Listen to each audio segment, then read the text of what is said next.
You see, when we keep Calvary in sight, it represents God's attitude toward sin.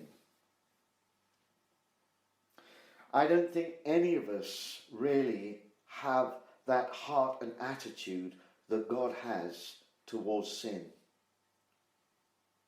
But if we stay with it and we allow this word to do its work in our lives, in our hearts, then we're going to start to get a glimpse. We're going to start to pick that up.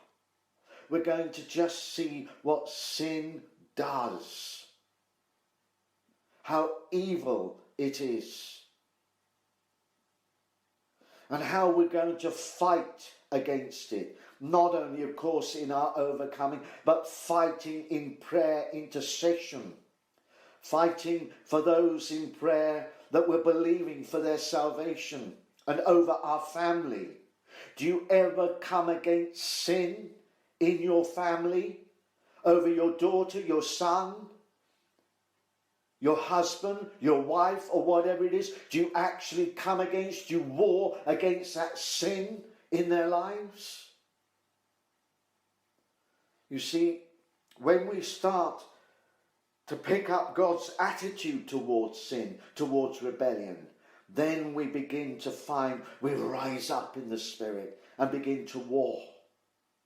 Because all things are wrought by prayer.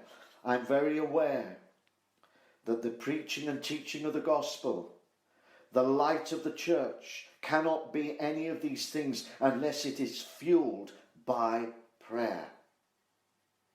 We must be men and women of prayer, ready to pray anytime, anywhere, when required, when called for. And that, of course, is why we've also been baptized in the Spirit and with those tongues as well. No, Calvary represents God's attitude towards sin, because God laid it on Jesus.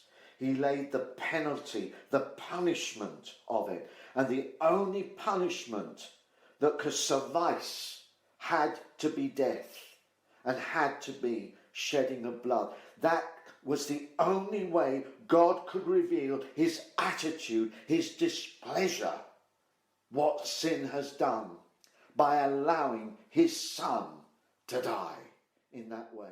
Never rest in this. If we love the Lord Jesus Christ with all our heart, and we hold Calvary central, the resurrection central to the good news of the gospel, then you cannot help but speak. You cannot help but proclaim it. You cannot help but talk about it, because we talk about the things that hold our affection.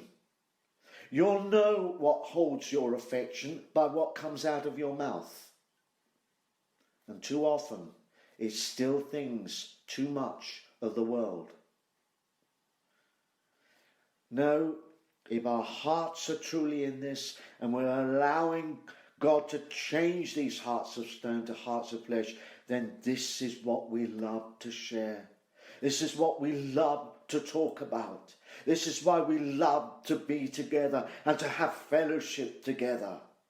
Because it's about Jesus and what he has done for us, what he has done for me. And I want to share that with a dying world. God's sheep will respond.